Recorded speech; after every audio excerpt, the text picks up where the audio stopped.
वकील बनकर जिसकी वकालत कर रही हो ना, तुम्हारा वो शेखर भैया, उसी के घर में उसकी माँ, तुम्हारी बिमला आंटी, उसी ने कहा हमारी बेटी को बच्चा गिराने के लिए।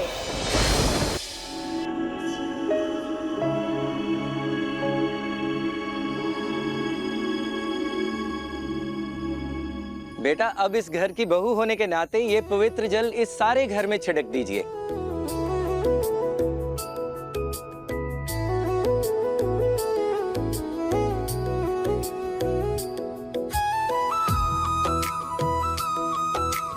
आइए, अब भगवान का भोग लगा हुआ प्रसाद सब में वितरण कर दीजिए। आप सब बैठ जाइए। मधु,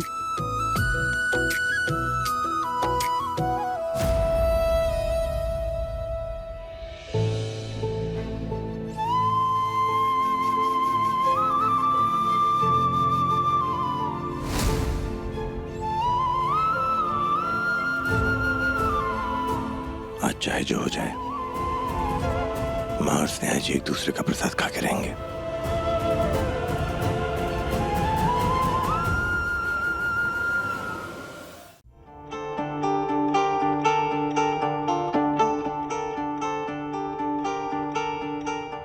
सिद्धू, ये क्या कर रहे हो तुम? इस घर में बुआ जी का बनाया हुआ प्रसाद ही बटेगा।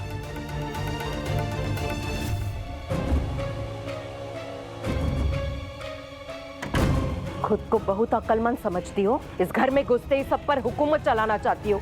हमसे पूछे बगैर उस शेखर को बुलाया ना तुमने। आप ये चाहती है ना कि आपकी बेटी खुश रहे, एक खुशहाल जिंदगी जिए, तो शेखर भैया और मधु भाभी एक दूसरे से प्रेम करते हैं। हम बस उन्हें मिलाने की कोशिश कर रहे हैं। आप क्यों नहीं देख पा रही हैं ये आपकी बेटी की खुशी से ज्यादा आपका अहंकार बढ़ा है। जब कुछ पता ही नहीं तो अपना झंडा गाड़ने के लिए कूद पड़ना नहीं चाहिए, पहले जानकारी जुटा लेनी चाहिए। तुमको जानकारी से क्या लेना देना? बिमला ने जहर भर के भेज दिया जहरीली नागिन की तरफ इस घर में कि जाओ दुर्गावती के घर में जाओ और उसके हर मामले में टांग अड़ाओ, उसका विरोध करो, उसका नाश कर दो और उसके घर परिवार को तोड़ दो। यही कहकर भेज दिया होगा उसने। आपको हमारे बारे में जो भी समझना है ना आप समझिए, हमें कोई फर्क नहीं पड़ता।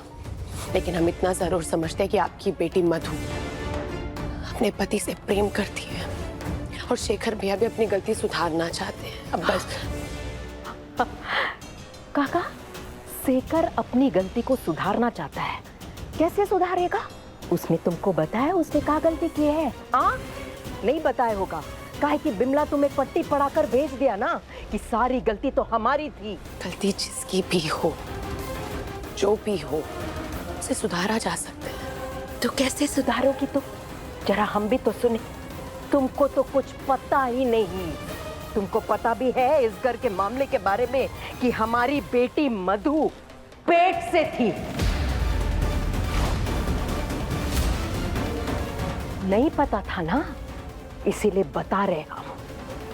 और वकील बनकर जिसकी वकालत कर रही हो ना, तुम्हारा वो शेखर भैया, उसी के घर में उसकी माँ, तुम्हारी बिमला आंटी, उसी ने कहा हमारी बेटी को बच्चा गिराने के लिए।